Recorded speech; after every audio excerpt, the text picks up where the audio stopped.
Tonight on Currents News, COVID D-Day, the massive rollout begins. A literal shot in the arm for the United States. It's the first vaccines delivered to New York City's frontline workers.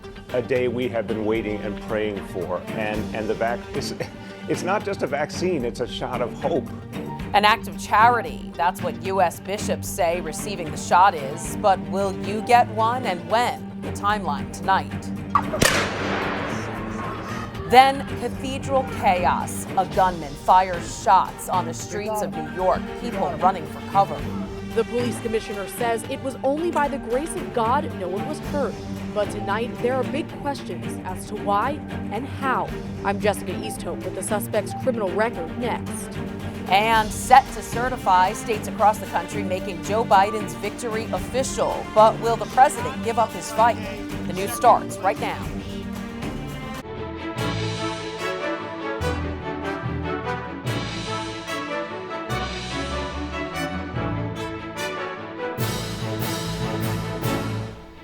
Good evening, I'm Christine Persichetti. Boots on the ground and shots in the arms. The war on COVID-19 kicks into high gear with over 250,000 Pfizer doses expected to arrive in New York by the end of the month. This as the death toll surpasses 300,000. Mandy Gaither reports on how the first vaccines are being administered across the United States.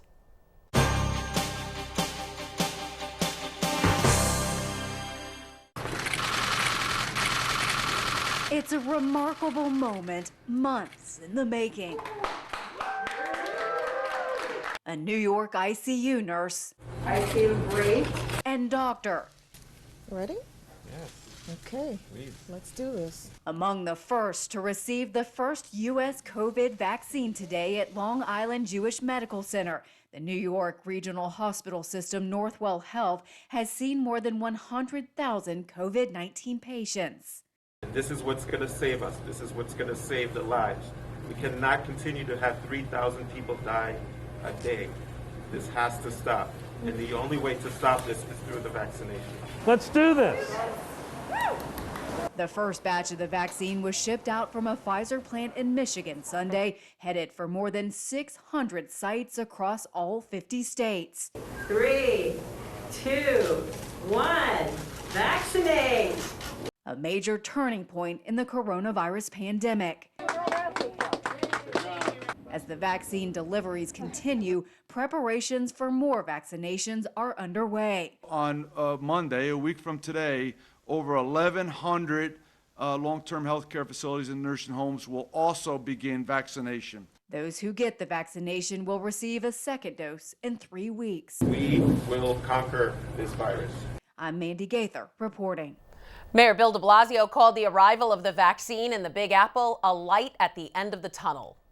We have been through so much in this city. We were the epicenter of this crisis. I mean, this is an amazing day. This is a day we have been waiting and praying for. And it's not just a vaccine, it's a shot of hope. And while news of the vaccine's arrival is encouraging, the mayor is also warning that if the city's infection rate continues to climb, it could force another full-scale shutdown. First up to get the vaccine will be hospital workers who are deemed high risk, followed by nursing home residents and their workers. Then essential workers like firefighters and teachers are next. Finally, the general public, who could see a vaccine by February, with the city promising to distribute it to communities most at risk.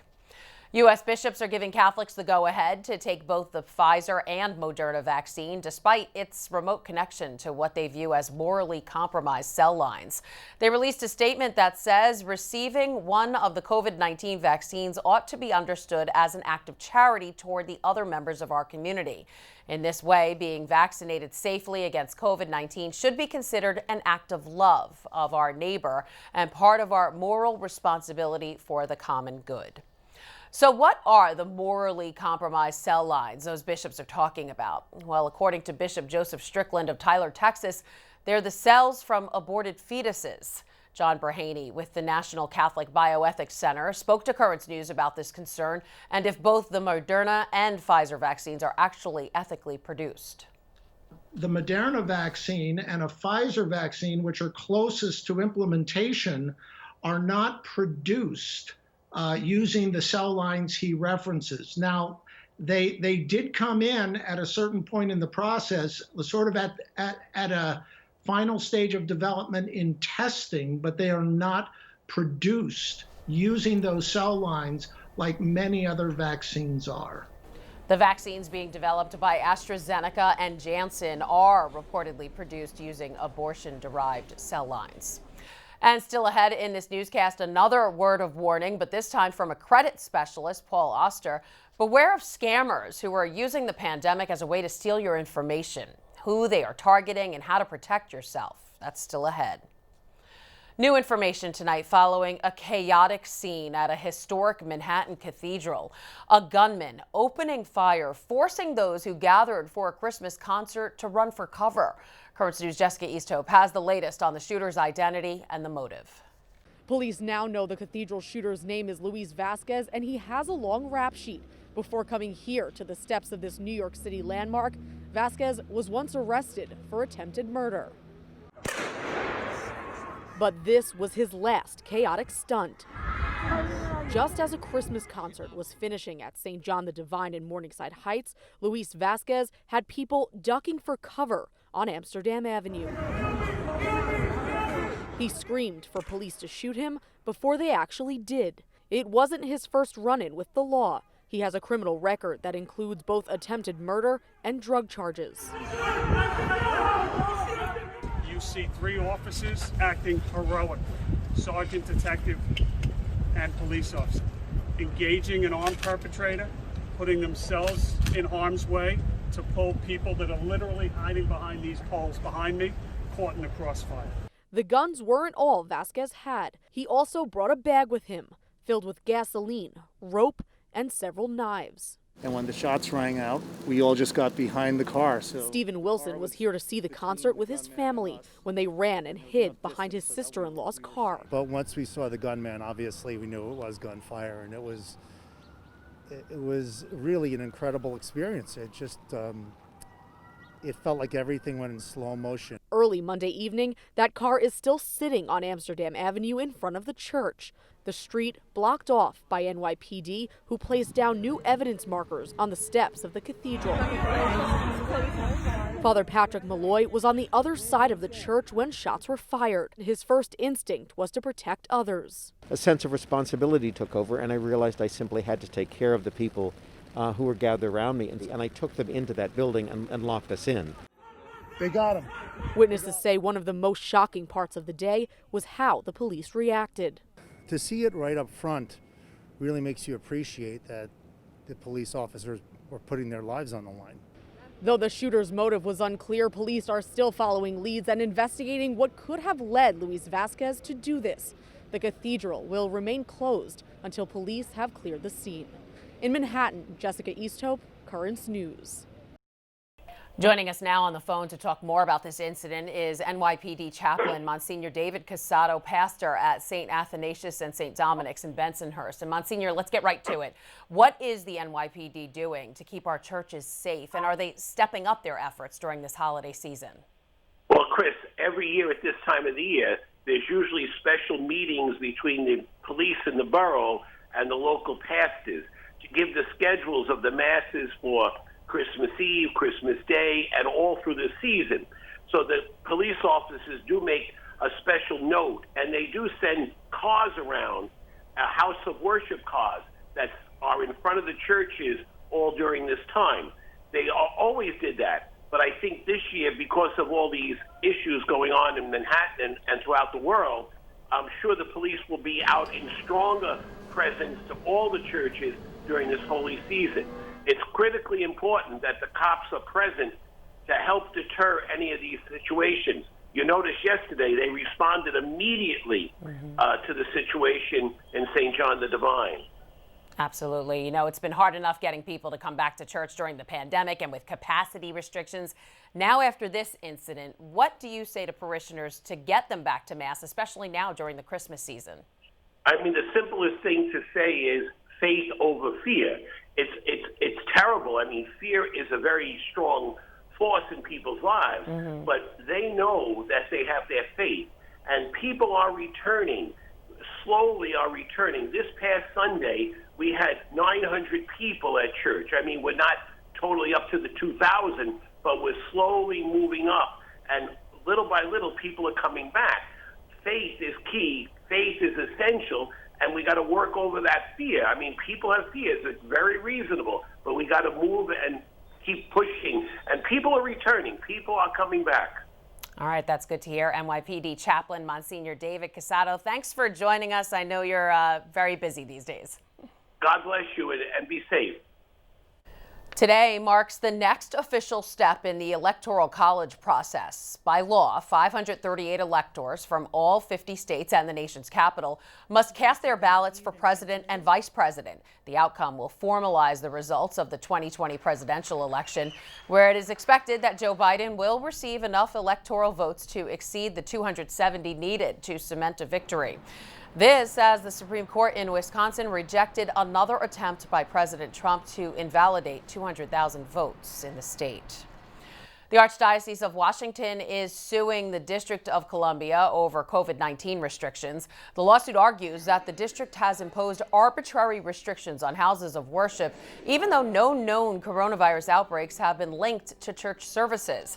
The Archdiocese says the 50-person cap on mass attendance does not take into account the size of the individual churches and that worshipers are strictly adhering to safety guidelines. The lawsuit cites the Diocese of Brooklyn's own case against New York, where the Supreme Court temporarily barred the state from enforcing overly harsh restrictions on houses of worship. That lawsuit was sent back down to the Second Circuit Court of Appeals, where arguments are expected on Friday. And the coronavirus can't stop devotion to Mary either. Details about how the Diocese of Brooklyn celebrated Our Lady of Guadalupe safely are next. Then, just in time for her feast day, this statue was tossed onto the sidewalk. But thanks to the Knights of Columbus, Our Lady's back. And you have to watch your back. The vaccine is here now, but so are the scams. Don't let thieves get the best of you. Listen to the interview next. Now you can help us put your faith in the news. The next time you capture a newsworthy event, send us your pictures or video. It's easy. Go to netny.tv/send us, and you may see your submission on Currents News.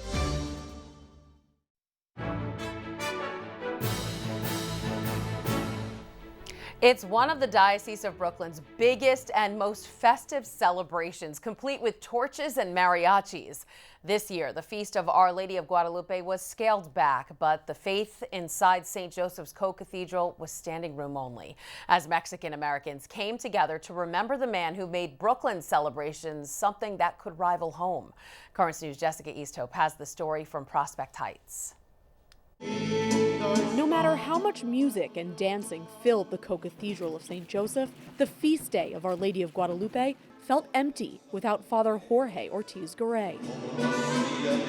But he was there in spirit on a day he helped design as one of the first Mexican priests in the Diocese of Brooklyn. I believe that he's happy, that he is with us. I have his rosary here, this is what the Father's Jorge Rosary. I had with me, so I feel his presence with us. Father Jorge was also the first priest in the United States to pass away from COVID-19. He was only 49 years old. In the time he served the Diocese of Brooklyn, he breathed new life into cultural celebrations. Father Jorge is now at rest in Mexico, but on Saturday, his family was in Brooklyn, celebrating his life and legacy in the Diocese of Immigrants. My brother, an example for life, but come here is the honor for my family, for my brother. The emotional celebration was scaled back. Instead of thousands, about 200 people socially distanced at Mass. Everyone wore masks and T-shirts with Father Jorge's name on them. Father Jorge was the ideator. We're sorry that God took him from us, but he's helping us, I think, from his place with the Lord to keep the Mexican apostolate going. The Guadalupe torch, which symbolizes the light of Christ, is also lit this year in memory of those we've lost. For Mexicans in the Diocese of Brooklyn, Father Jorge's light is with them. In Prospect Heights, Jessica Easthope, Currents News. A Coney Island church also celebrated the feast day of Our Lady of Guadalupe in a different way this weekend. With a $10,000 donation from the Knights of Columbus, parishioners at the Shrine Church of Our Lady of Solace blessed and dedicated a new statue in Our Lady's honor. Back in September, the previous statue was damaged after a vandal toppled it from its perch, tossing it to the curb. More than 100 people came to see the new statue, surrounded by roses.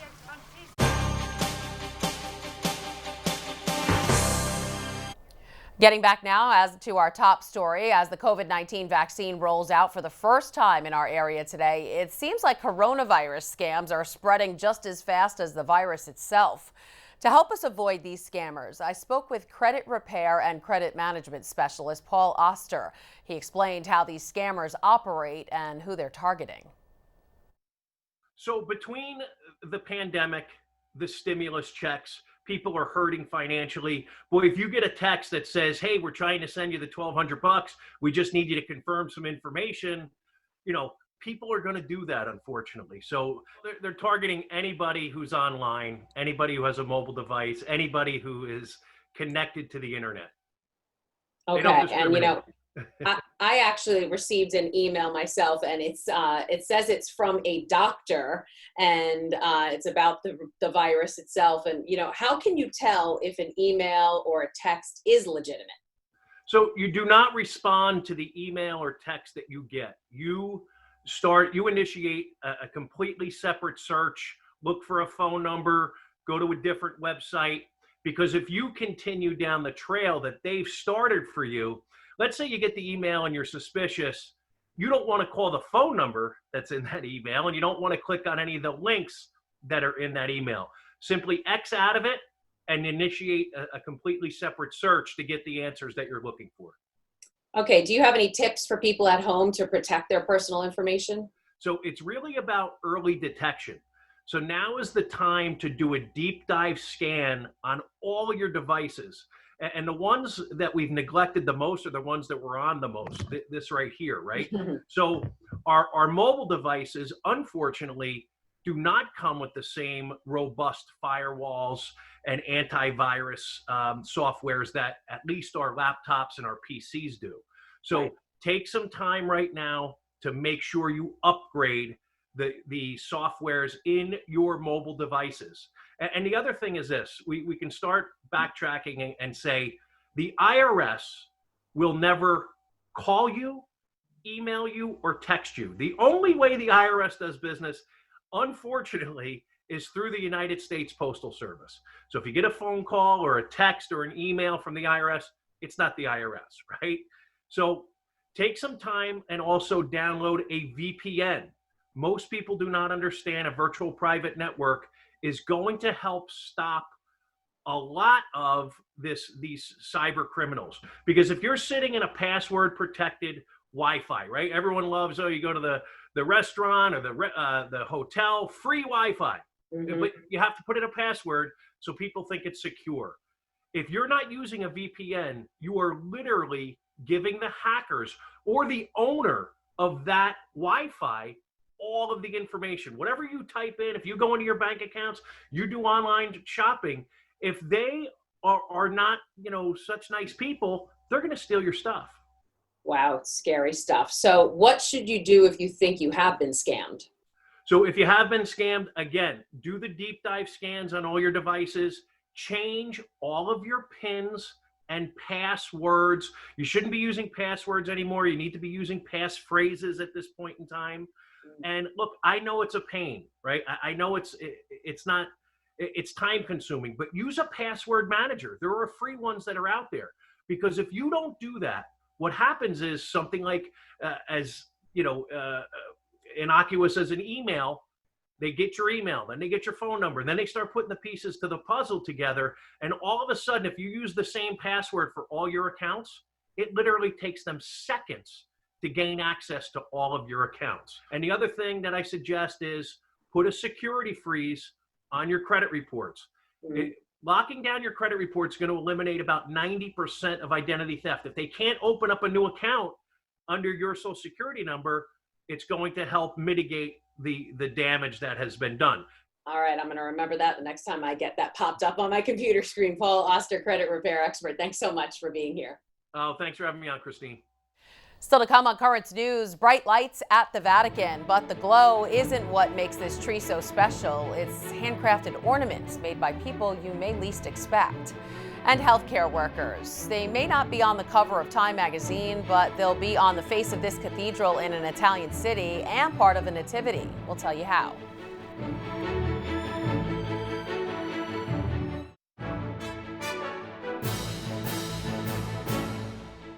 St. Peter's Square once again dressed up for Christmas this year with a 98-foot tall tree and a 54 ceramic statue manger.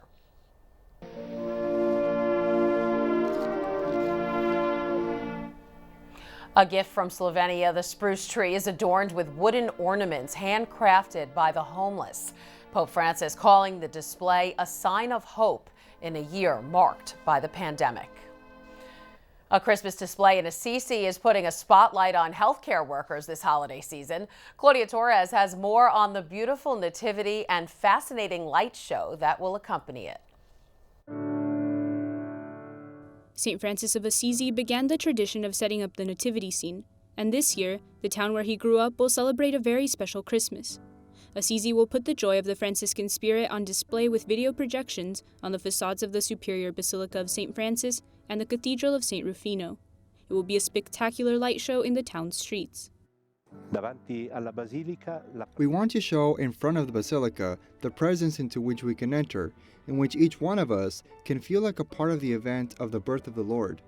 He is the one who comes to visit us, the Son of God made flesh. We immerse ourselves in this nativity, and He immerses Himself in our humanity. There will also be a large nativity scene composed of 50 shepherd statues. It will also honor the work of healthcare personnel with a statue of a nurse. This nativity scene seeks to be an invitation to understand the meaning of the nativity for St. Francis on Christmas in Greccio in the year 1223. What does St. Francis do? In reality, he doesn't make an actual nativity scene like the one we're familiar with today. He fixes up a manger, adds some hay, has a donkey and a bull brought in, and he celebrates a mass. For Francis, there is a very strong relationship between the Incarnation and the Eucharist. We are called to truly grow, mature, light up that interior light, this life that is born in each one of us. Then it will be an extraordinary and beautiful Christmas. Why? Because we'll be able to face any no, not obstacle, any surprise. Because we'll have that light that illuminates and guides us. This Christmas, special attention will be given to those who are far away and can't travel to Assisi. Thanks to the website ilnataledifrancesco.it, it will be possible to admire the projections with the impressive Giotto frescoes until January 6, 2021. Again, that was Claudia Torres reporting. If you would like to check out the light show, just head to ilnataledifrancesco.it. Definitely going to check that out. And that is Currents News. I'm Christine Persichetti. Thank you for joining us because we are putting your faith in the news. Hope to see you again next time.